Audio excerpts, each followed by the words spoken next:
నమస్తే welcome to 99 అడ్డా.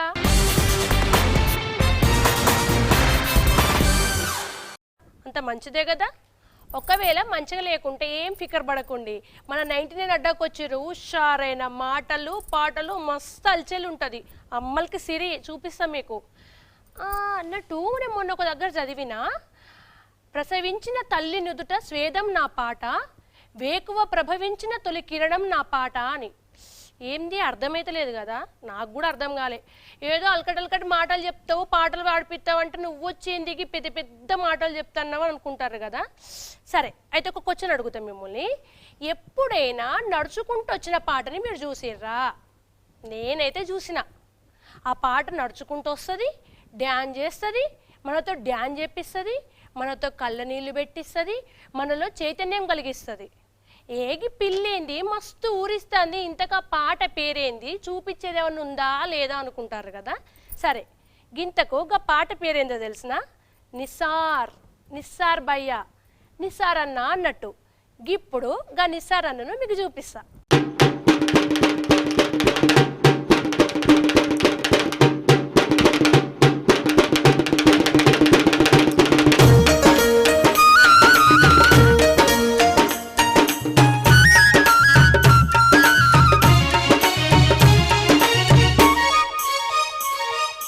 నమస్తే నిసార్ అన్న. నమస్తే. అంత మంచిదేనా?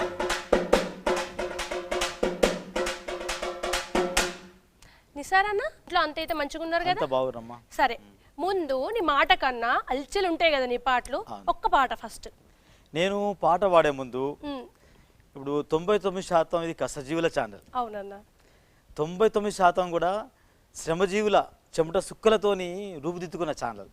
అందుకే ముందుగా నేను పాటలు మొదలుపెట్టే ముందు ఆ శ్రమజీవులందరికీ, ఆ కష్టజీవులందరికీ, ఈ ఛానల్ పనిచేస్తున్నటువంటి టీవీ 99 అంత సిబ్బందికి, యాజమాన్యానికి పేరు పేరున నా విప్లవాభినందనలు తెలియజేసుకున్నాను. అన్నా దండాలన్నా దండాలు. పాడన్నా, పాట పాడు. నా పాట కూడా నేను పుట్టింది సుద్దాల అన్న. ముందుగా నా సుద్దాల మట్టి తల్లితో నా పాట మొదలు పెడతాను. వందనమమ్మో నా పల్లె సుద్దాల నీకు, వందనమమ్మో నను గన్నా నా తల్లి నీకు, వందనమమ్మో నా వందనమమ్మో నను గన్నా నా తల్లి నీకు.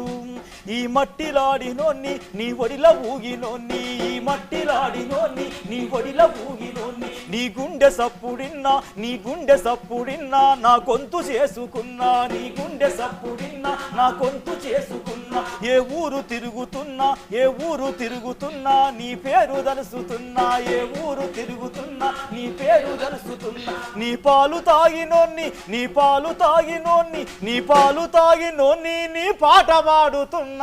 వందనమమ్మో నా పల్లె సుద్దాలని, వందనమమ్మో నను గన్నా నా తల్లిని, వందనమమ్మో నా పల్లె సుద్దాలని, వందనమమ్మో నను గన్నా నా తల్లి నీకు. అరే అన్నా, నువ్వు నీ అన్న నీ శుద్ధాల వరకు నువ్వు వాడిన పాట వందనాలు పెట్టినావు. నీ గొంతుకు నీ పాటకు మా పాదాభి వందనాలు అన్న. గిది మీ ఊరి గురించే వాడిరు మీ పొల్లగాడు మీ నిస్సారు మా అన్న. సరే అన్న, నువ్వు ఇంత మంచిగా పాటలు రాసి పాడుతున్నావు కదా, నువ్వు చేసేదేమో బస్ కండక్టర్ జాబాయే, నువ్వేమో ఈ పాటలు పాడుతున్నావు అంటే మీ వాళ్ళు ఏమన్నా పెద్ద పెద్ద సాహితీ విద్వాంసులు అట్లా చదువుకున్న వాళ్ళు అట్లేమన్నా అన్న మీరు ఉన్నారు కదా? మా సుద్దాల హనుమంత్ గారు అన్న బాగా ప్రఖ్యాతి పొందిన ప్రజా రచయిత, కవి గాయకులు. ఆయన కొడుకు అశోక్ తేజ. చిన్నప్పటి నుంచి ఆ ఫ్యామిలీకి మా ఫ్యామిలీకి మంచి సంబంధం ఉంటుంది. ఊళ్ళో ఏంటంటే అందరం పెదనాన్ని పిలుచుకున్న వాళ్ళ. మా నాన్నకు హనుమంతు పెదనాన్నకి, మా అన్నకి అశోక్ అన్నకి, అశోక్ అన్న తమ్ముడు సుధాకర్కి, నాకు మా అందరి మధ్య మంచి స్నేహ సంబంధాలు ఉన్నాయి. చిన్నప్పటి నుంచి అశోక్ అన్న కవిత్వం వినడం, హనుమంతు గారి పాటలు వినడం, అట్లా మనకు కూడా ఏంటంటే సాహిత్యం పట్ల నేను కూడా కవిని కావాలి, కవిత్వం రాయాలి అన్న ఒక ఆలోచన కలిగించింది మాత్రం నాకు ఆ సుద్దాల ఊర్లోనే. సుద్దాల హనుమంతు ఫ్యామిలీ నుంచి, అశోకన్ నుంచి ముఖ్యంగా నాకు. అన్న నువ్వు ఇట్లా పాటలు రాస్తున్నావు కదా, మామూలు పాటలు రాసే వాళ్ళందరూ గవర్నమెంట్ టీచర్లు అవుతారు, లేకుంటే పెద్ద పెద్ద ఆఫీసర్లలో పని చేసుకుంటూ ఇంటికి వచ్చాక పాటలు రాసుకుంటారు. నువ్వేమో చేసేది కండక్టర్ జాబు, మరి దానికి దీనికి నీకు ఎట్లా పొసుగుతున్నది? అంటే నేను కండక్టర్ జాబ్ చేసినా, నేను లారీ మీద క్లీనర్ పని చేసినా, నాకేంటంటే నేను కవిని కావాలి. రాస్తే ప్రజల కోసం రాయాలి, పాడితే ప్రజల కోసం పాడాలి. మనం ఏదైతే ఏ హక్కులకు నోచుకోకుండా ఇలా అట్టడి వర్గాలు ఉన్న ప్రయోజనం ఎవరి సంపదతోని ఇలా ప్రపంచం ముందుకెళ్తుందో ప్రపంచం రూపుదిద్దుకుందో వాళ్ళు కూటికి గతి లేకుండా ఉన్న పరిస్థితి ఉంది అలా. అందుకని మనం వాళ్ళ కోసం మనం రాస్తే అనే ఒక ఆలోచన నాకు జననాట్య మండలి పాట కలిగించింది. నాకు మొట్టమొదటిసారి నేను జననాట్య మండలి పాట ఆ గద్దరన్న ప్రోగ్రామ్ చూసినప్పుడు 82, 83లా నన్ను ప్రేరేపించింది జననాట్య మండలి అయితే నన్ను ప్రోత్సహించింది మాత్రం ప్రజానాట్య మండలి. కన్నతల్లి జననాట్య మండలి, పెంచిన తల్లి ప్రజానాట్య మండలి. కన్నతల్లి కాదు, ప్రోత్సహించింది. నాకు జననాట్య మండలి ఎలాంటి సంబంధం లేదు, ఏ పరిచయాలు లేవు. నేను ఒక శ్రోతగా ఏదో మూల కూర్చున్న పాటలు వినేవాడిని. మనం కూడా ఇట్లా ఎందుకు ఆడొద్దు, ఇట్లా ఎందుకు పాడొద్దు, మనం కూడా ఇలా చేస్తే బాగుంటుంది కానీ ఒక ఆలోచన నాకు కలిగింది అన్నట్టు. ఆ ఆలోచనే నేను దాన్ని మాత్రం వదిలిపెట్టలేదు. అన్న ఇప్పుడు నువ్వు రాసిన పాటల్లో రాష్ట్రాన్ని మొత్తం ఒక ఊపు ఊపిన పాట పండు వెన్నెలలోన పాట. ఇప్పుడు ఇంకో కొన్ని ముచ్చట్లకు ముందు నువ్వు ఫస్ట్ ఆ పాట పాడన్నా, జనాలు కూడా దానికోసమే చూస్తున్నారు. అది చాలా మంది ఏంటంటే పండు వెన్నెల పాట రాసే ఆలోచనకి ఎందుకు వచ్చిందని చాలా మంది మిత్రులను అడిగారు. అయితే నేను 79లో SSC పాస్ అయిన తర్వాత సిటీకి వచ్చేసాను. మళ్ళీ 20 ఏళ్ళ తర్వాత ఒకసారి మా ఊరికి వెళ్ళాల్సి వచ్చింది. పోయినప్పుడు మా ఊళ్ళో ఆ స్కూల్లో ఒక చిన్నపాటి సాంస్కృతిక కార్యక్రమం ఏర్పాటు చేశారు మా ఊరి హై స్కూల్లో. మేము చదివేటప్పుడు మా స్కూల్లో అసలు మా స్కూల్ అంటే దొర గరిసెలవి. మా స్కూల్కు తలుపులు లేకుండే, మా స్కూల్లో బెంచులు లేకుండే, మా స్కూల్లో టేబుల్ లేకుండే. ఆ టీచర్ కూడా మా సార్ కూడా సరైన 3 కాళ్ళ కూర్చోటి ఉండేది, వెనక కాళ్ళు ఇటుక బట్టలు పెట్టుండే అన్నట్టు. ఆ పరిస్థితుల్లో మేము చదువుకున్నాం అన్నట్టు. ఆ తర్వాత ఏంటంటే ఇప్పుడు బాగా స్కూల్ డెవలప్ అయింది. ఇలా గుండాల మండలంలో ఇలా మా స్కూలే మంచి స్కూల్ అన్నట్టు, గొప్పగా ఇది మా స్కూల్. ఆ స్కూల్కు నేను ఒక అతిథిగా పోయినప్పుడు అప్పుడు నాకు ఆలోచన వచ్చింది, అరే చిన్నప్పుడు నా స్కూల్ ఎట్లా ఉండే, చిన్నప్పుడు మన కళారూపాలు ఎట్లా ఉండే, ఆ కళారూపాలని ఆ కళాకారులను తలుచుకుంటూ ఆ వేదిక మీద ఆ రోజు ఇక్కడ హైదరాబాద్ నుంచి సుద్దాలకు పోయేసరికి ఈ పాట రూపుదిద్దుకుందన్నట్టు. అక్కడ పుట్టింది ఆ పాట. అది పండు వెన్నెల్లలోన పాడేటి పాటలే మాయే, మన పల్లెటూరిలోన ఆడేటి ఆటలే మాయే. అరే పండు వెన్నెల్లలోన పాడేటి పాటలే మాయే, మన పల్లెటూరిలోన ఆడేటి ఆటలే మాయే, మన పల్లెటూరిలోన ఆడేటి ఆటలే మాయే. అరే బాలా నగమ్మ భక్త సిరియాల హరిచంద్ర అల్లిరాని ఆటలు ఏవి, బాలా నగమ్మ భక్త సిరియాల హరిచంద్ర అల్లిరాని ఆటలు ఏవి, మన పల్లెటూరిలాడే బాగోతాల జోరేది, మన పల్లెటూరిలాడే బాగోతాల జోరేది, మన పల్లెటూరిలాడే బాగోతాల జోరేది. అరే డింగు డింగు డోలు దరువు గల్లు గల్లు గజ్జెల్లవు గోళ్ళ కథలే మాయే, డింగు డింగు డోలు దరువు గల్లు గల్లు గజ్జెల్లవు గోళ్ళ కథలే మాయే, మన డిల్లవు కల్లవు సిల్లవు కల్లవు వాయే, మన డిల్లవు కల్లవు సిల్లవు కల్లవు వాయే, మన డిల్లవు కల్లవు సిల్లవు కల్లవు వాయే. అరే పోరగాళ్ళు పెద్దోళ్ళు ఊరంతా గుమ్ముగూడి దుమ్మురేగ చూలాడేది, ఆ పోరగాళ్ళు పెద్దోళ్ళు ఊరంతా గుమ్ముగూడి దుమ్మురేగ చూలాడేది, మన పీర్ల పండుగ వస్తే సవ్వార్లు ఎత్తేటోళ్ళేరి, మన పీర్ల పండుగ వస్తే సవ్వార్లు ఎత్తేటోళ్ళేరి, మన పీర్ల పండుగ వస్తే సవ్వార్లు ఎత్తేటోళ్ళేరి. అరే ఏమేమి కావాలి సామికి నల్లగొండ మౌలాలికి, ఏమేమి కావాలి సామికి నల్లగొండ మౌలాలికి, దట్టిలు కావాలి సామికి మక్కిలు కావాలి సామికి, దట్టిలు కావాలి సామికి మక్కిలు కావాలి సామి. అరే మక్కిలు కావాలి సామికి మల్లెపూ దండలు సామికి, మక్కిలు కావాలి సామికి మల్లెపూ దండలు సామికి, మల్లెపూ దండలు సామికి మల్లిద ముద్దలు సామికి, మల్లెపూ దండలు సామికి మల్లిద ముద్దలు సామికి, మల్లిద ముద్దలు సామికి, మక్కిలు కావాలి సామికి మల్లిద ముద్దలు సామికి, మక్కిలు కావాలి. అరే దులో దులో దులో దులో దులో. నిసారన్న తోటి ఇంకో కొన్ని మంచి మంచి ముచ్చట్లు గమ్మతైన పాటలు వినే ముందు 19 అడ్డాలో చిన్న బ్రేక్.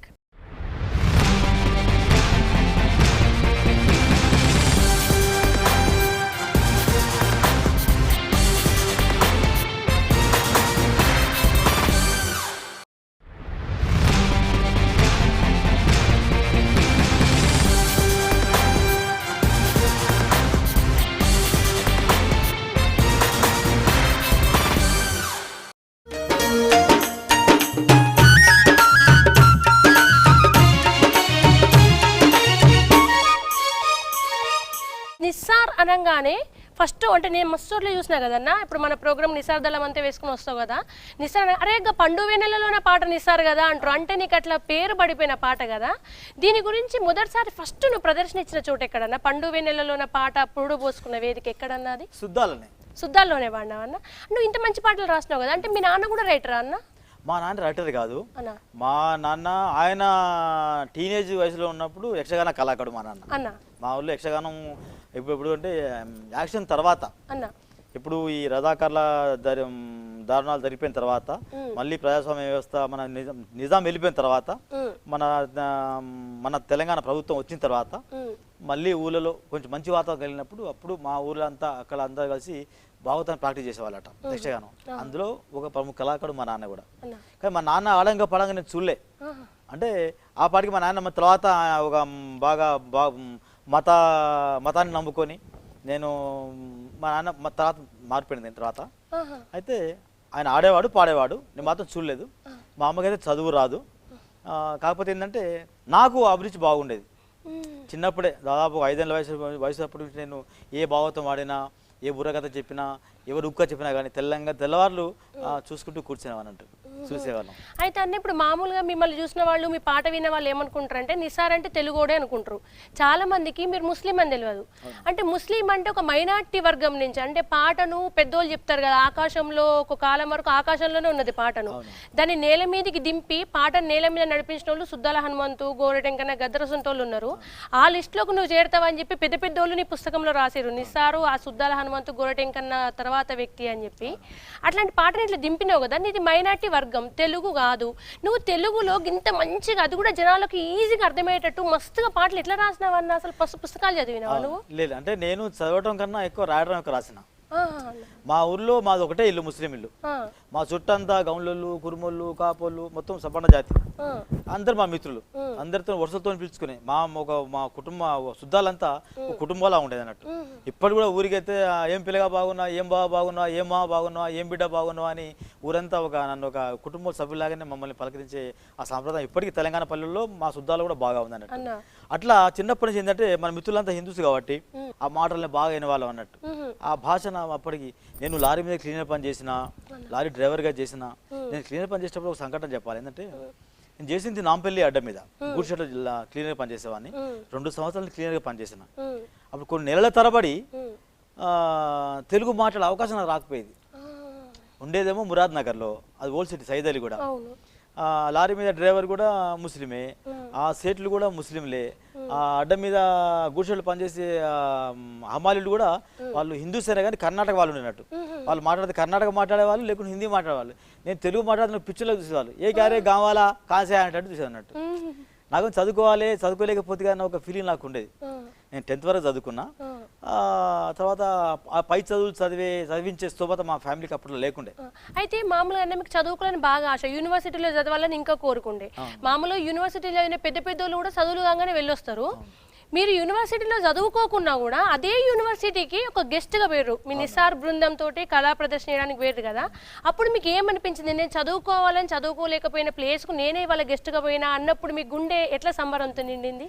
అప్పుడు మా పెద్ద ఏమంటే ఎస్ఎస్సి తర్వాత నేను ఇంటర్మీడియట్ చదవడానికి చదివించు అన్నప్పుడు మా అన్నయ్య నన్ను అల్మారులం కాలేజ్ బిల్డింగ్ చూపించి, అరే దేఖారే కైసా కాలేజ్ లోగు దేఖా ఇంక కప్పుడే దేఖ్ ఇంక షాన్ దేఖ అనేవాడు మా అన్న.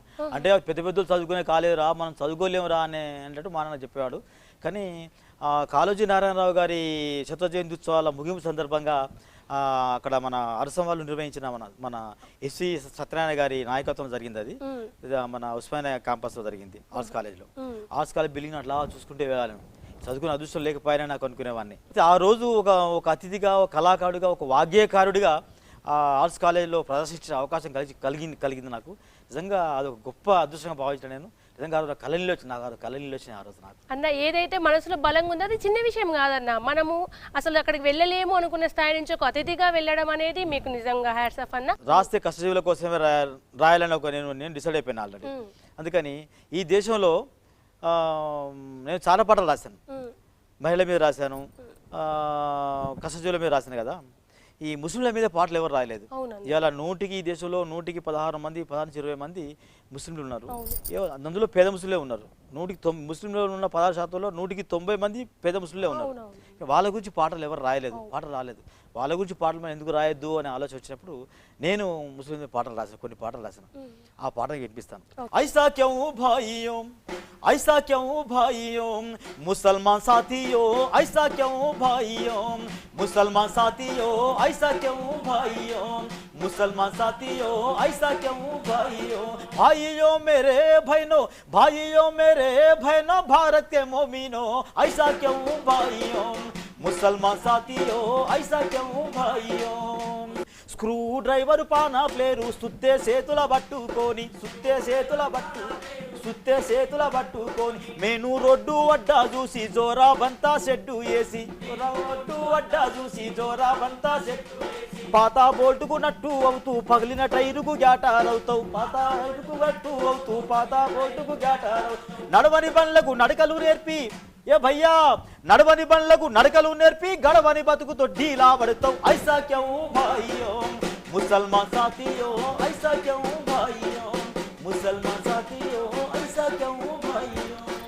అన్న ఇప్పుడు మీరు ఒక కళాకారుడు రకరకాలుగా ఉంటాడు, కానీ ప్రజా కళాకారుడు అయ్యేటోళ్ళు కొంతమంది అవుతారు. మన గద్దర్ అన్న కావచ్చు, నువ్వు కావచ్చు, ఎవరైనా కావచ్చు. మీరు ఎందుకు అయ్యారంటే గిట్ల జనాలు చేసే పనులనే మీ పాటలలో చూపిస్తారు, పెద్ద వేరే మాటలు వాడరు అన్నట్టు అందరికీ ఈజీగా అర్థమవుతుంది. అందుకే మీరు ఇంత గొప్ప గాయకుడే ప్రజల గుండెల్లో నిలిచిపోయారు అన్న. సూపర్ ఉందన్న. మన ముస్లిం సోదరులు నిజంగా వాళ్ళ జీవన విధానం ఎట్లా ఉంటుందంటే ఎక్కడికి పోయినా పాపం పనులలో వాళ్ళే ఉంటారు, కళ్ళకు గట్టినట్టు చూపించినావన్న. చాలా థ్యాంక్స్ అన్న. మనం నిస్సార్ అన్న పేరు వెనక అర్థం మీ నాన్న ఏ ఉద్దేశంతో పెట్టిర్రు అమ్మ? అంటే నా పూర్తి పేరు మహమ్మద్ నిస్సార్ అహ్మద్. చిన్నప్పుడు నా పేరు చాలా మంది పిల్లరాకపోయేది. నన్ను ఇస్సారనో, ఉస్సారనో, మిస్సారనో పిలిచేవాళ్ళు. చిన్నప్పుడు నేను బాధపడేవాడిని, ఎందుకు పేరు పెట్టినా మా అయ్యా అనుకుని. అయితే తర్వాత నాకు కొంచెం తెలియచిన తర్వాత ఏంటంటే నిస్సార్ అనే పదం, అది ఉర్దూ పదం, అది చాలా గొప్ప పదం. అది నిస్సార్ అంటే త్యాగధని, తనకు కుర్బాన్ హోనేవాళ్ళ, ఫిదా హోనేవాళ్ళ, తనకు తాను అర్పించుకునేవాడు అన్నట్టు. అంటే మీ నాన్నకు ఇట్లా భవిష్యత్ ఏమైనా తెలుసా అన్న? నువ్వు పాట వేయి నిన్ను నువ్వే సమాజానికి అర్పించుకున్నావు కదా, అట్లా గిట్ట గెజ్జేసి పెట్టిండ చిన్నప్పుడు? అంటే మా నాన్నకి ఎందుకు ఆ పేరు పెట్టాలనిపించిందేమో. ఈ పెద్ద మాట ఉంటుంది చూడన్న, సార్థక నామదేవుడు అని. నువ్వు నిజంగా అట్లనే అన్న, నీ పేరుకు తగ్గట్టు నువ్వు అంకితం అయిపోయినావు సమాజానికి. అందుకనే ముందుగా నేను మా పల్లెను తల్లి తండ్రిని తలుచుకున్నాను మా నాన్న. అన్న అట్లనే మన సుద్దాల అశోక్ అన్న వాళ్ళతోటి, వాళ్ళ కుటుంబంతో, వాళ్ళ తమ్ముడు అన్న నాన్న సుద్దాల సుధాకర్, మీ ఫ్రెండ్, ఒక్కసారి ఆ విషయాలని సంగతులని చెప్తారా అన్న? అయితే అశోక్ అన్న, హనుమంతు పెదనాన్న వాళ్ళు కూర్చొని సాహిత్యం డిస్కస్ చేసుకుంటా ఉంటే అప్పుడు సుధాకర్ పక్కన కూర్చొని వినేవాడు. వాళ్ళ చర్చ అంతా తీసుకొచ్చి సుధాకర్ నాతో చెప్పాడు అన్నట్టు. వాడే శ్రీశ్రీ గిట్ట రాస్తారట, సినారే గట్ట రాస్తారట, ఆత్రేయ గిట్ట రాసిండట, మా నాన్న గట్ట రాసిండు, అన్న గిట్ట రాసిండు అని ముచ్చట్లు తీసుకుని నాతో చెప్తాడు అన్నట్టు. చెప్తుంటే నేను వాళ్ళిద్దరం కలిసి మా ఊరు బయట గుండు ఉండేది, చిన్న బండలా ఉండేది అన్నట్టు. సాయంత్రం పూట బండ మీద కూర్చొని మేము సాయంత్రం ఆకాశాన్ని చూసుకుంటా, మబ్బుల్ని చూసుకుంటా, ఆ చుక్కలు ఎట్లా కనబడుతున్నాయి, మబ్బులు ఎట్లా కనబడుతున్నాయి అనుకుని ఏదో వచ్చిరాన్ని ఊహించుకొని ఏదో పిచ్చి పిచ్చి కవితలు రాసుకునే వాళ్ళం ఉన్నట్టు. ఆ పిచ్చి పిచ్చి కవితలను రాసుకుని ఒక నోట్బుక్ రాసేవాడిని. ఆ నోట్బుక్ తీసుకెళ్ళి వాడు ఎందుకో ఇంట్లో పెట్టుకుండు సుధాకర్. అది ఎందుకో అశోక్ అన్న నోట్బుక్ చూసిండు ఒకసారి. చూసి అవన్నీ చదివేసిండు. చదివేసి సుధాకర్ నుంచి అరే ఎవరు రాసింది, ఎవరు రాసిరా అంటే ఇలా వాడు నిస్సార్ రాసిండు, వాడిని పట్టుకురాపో అని అన్నాడట. అంటే సుధాకర్ ఏం పెట్టి మా ఇంటికి వచ్చిండు. వచ్చి అరే నేను అన్న రమ్మంటున్నారా, ఎందుకు అంటే రాసి కవితలు అన్నీ అన్న చూసిండే నాకు భయం వేసింది. అంటే అంతకుముందుకే నేను వచ్చి కొత్త ఛందస్సు నేర్చుకున్న కొత్తలో ఒక పద్యం రాస్తే ఆ పద్యాన్ని చూసి మా పెద్దన్న చింపేసిండు. అటు మా ఊరు దూరం మీద రాసిన పద్యం నేను. మా ఊరికి కరెంట్ వచ్చి 5 ఏళ్ళు అయింది, కానీ ఎవరింట్లో కరెంట్ లేదన్నట్టు. ఏ వీధిలో వీధి దీపాలు వెలిగాయి మా ఊర్లో. కేవలం 5 ఇండ్లలోనే కరెంట్ ఉండేది అన్నట్టు.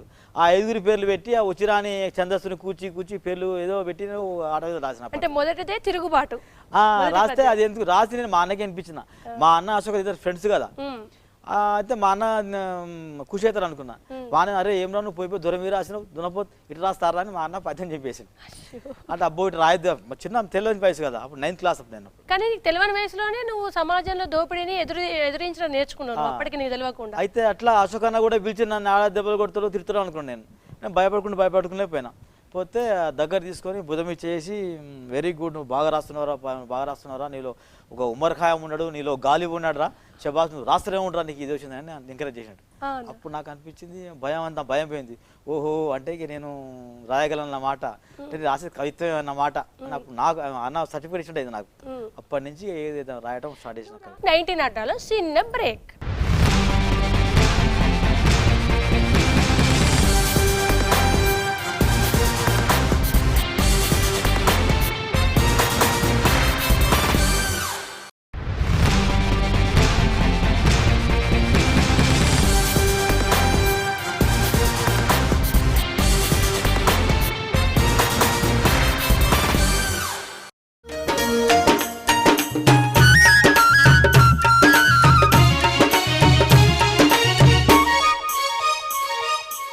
రాసిన పాటల్లో అంటే మస్తు పాటలు రాసినావు కదా, నువ్వు ఫస్ట్ టైం రాసిన పాట ఒక జానపద గేయం ఏంటిదన్న అది పాడుండి?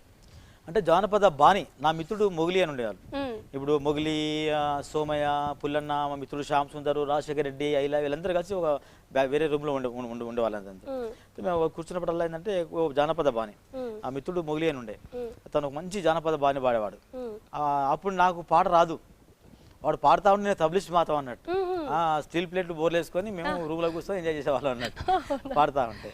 అతను ఆ బాణి బాగా విని ఎప్పుడైతే నేను గద్దరన్న జననాట్య మండలి ప్రోగ్రామ్ చూసినో, మనం ఏం రాసినా కానీ ప్రజల కోసమే రాయాలి, ప్రజల దగ్గర ఉన్న బాణి తీసుకొని వాళ్ళ భాష తీసుకుంటే వాళ్ళ బతుకు మీద రాస్తే అప్పుడు వాళ్ళకు తొందరగా క్యాచ్ అవుతుంది అనే ఒక మెసేజ్ ఇచ్చినప్పుడు ఆ బాణి నా బాగా నచ్చినట్టు. అందుకని ఆ బాణి తీసుకున్నా. బాణి అంటే చుట్టూ ముట్టు సుక్క బొట్టు నడుమా నల్లని బొట్టు, చుట్టూ ముట్టు సుక్క బొట్టు నడుమా నల్లని బొట్టు చూసి బొంబాయి బండికి టికెట్ గట్టకు బావో నీ కాగా మైతది తోవా, జర టికెట్ గట్టకు బావో నీ కాగా మైతది తోవా అని నా మిత్రుడు బాగా వాడేటోడు అన్నట్టు.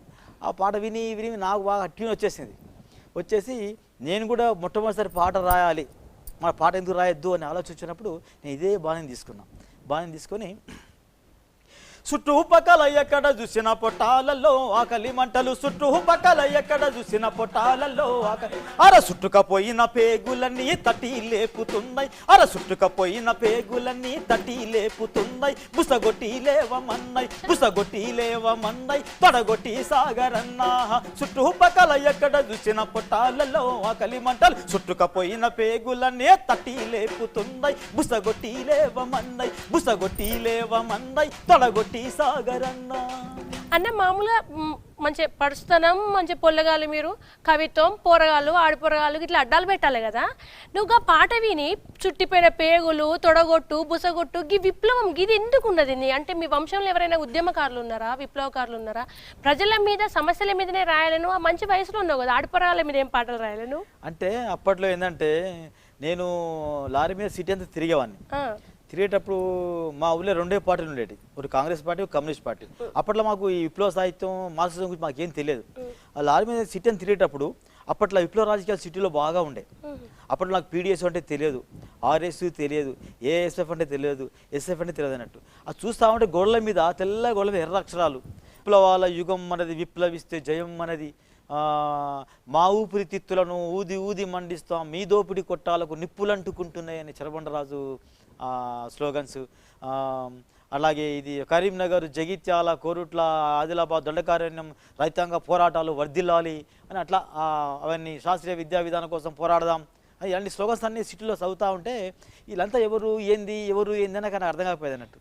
ఎక్కడన్నా పోస్టర్ కనిపిస్తే ఫలానా ఎస్పీఆర్లో మీటింగ్ ఉంది, ప్రెస్ క్లబ్లో మీటింగ్ ఉంది అని కనిపిస్తే ఆ టైం చూసేవాడిని. చక్కగా వెళ్ళేసే టైంకు ఎట్లా నాకు 6-7 గంటలు డ్యూటీ అయిపోయిన తర్వాత సైకిల్ పక్కన పెట్టేసుకుని పోయాడు, కూర్చొని మీటింగ్ వినేవన్నట్టు. హరగోపాల్ సార్ స్పీచ్లు, మన వరవరావు గారి స్పీచ్లు, జననాట్య మండలి పాటలు, అక్కడ దొరికిన పుస్తకాలు, అట్లా ఒక రకంగా చెప్పాలంటే విప్లవ సాహిత్యానికి, జననాట్య మండలి సాహిత్యానికి, మార్క్సిస్ట్ సాహిత్యానికి నేను ఒక ఏకలవ్యులా నేర్చుకున్నాను అంతే. అయితే కార్యకర్తను కాదు. అక్కడ కొంతమంది ఏం అంటారు కదన్న పెద్దలు, కొంతమంది కొన్నిటి కోసం పుడతారు అని.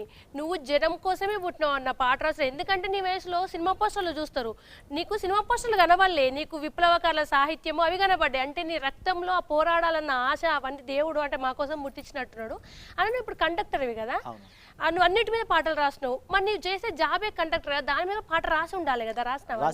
మేము బస్సు నడిపేటోళ్ళమే బాధలు మోసేటోళ్ళం, బస్సు నడిపేటోళ్ళమే బాధలు మోసేటోళ్ళం, బతుకులు బలి అవుతున్నా బస్సుల నడిపిస్తున్నాం, బస్సు నడిపేటోళ్ళమే బాధలు మోసేటోళ్ళం.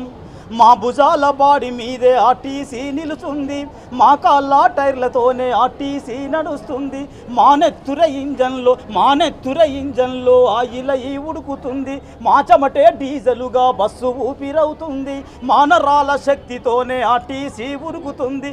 మెయింటెనెన్స్ మా బతుక్కి మెయింటెనెన్సే కరువాయే, బస్సు నడిపేటోళ్ళమే బాధలు మోసేటోళ్ళం, బస్సు నడిపేటోళ్ళమే బాధలు మోసేటోళ్ళం.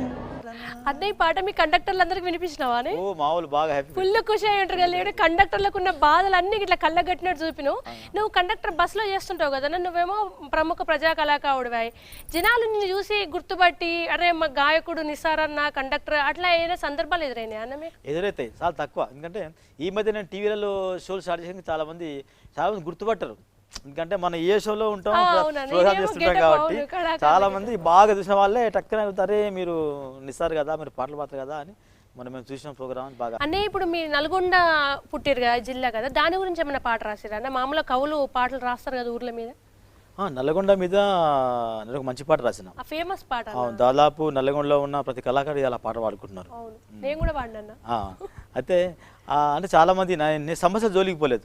నల్లగొండలో చాలా సమస్యలు ఉన్నాయి. ఇవాళ ఏ సమస్య జోలికి పోకుండా నా జిల్లా నా తల్లి చల్లగుండాలి అని నేను పాజిటివ్ సెన్స్లో రాసుకున్న పాట.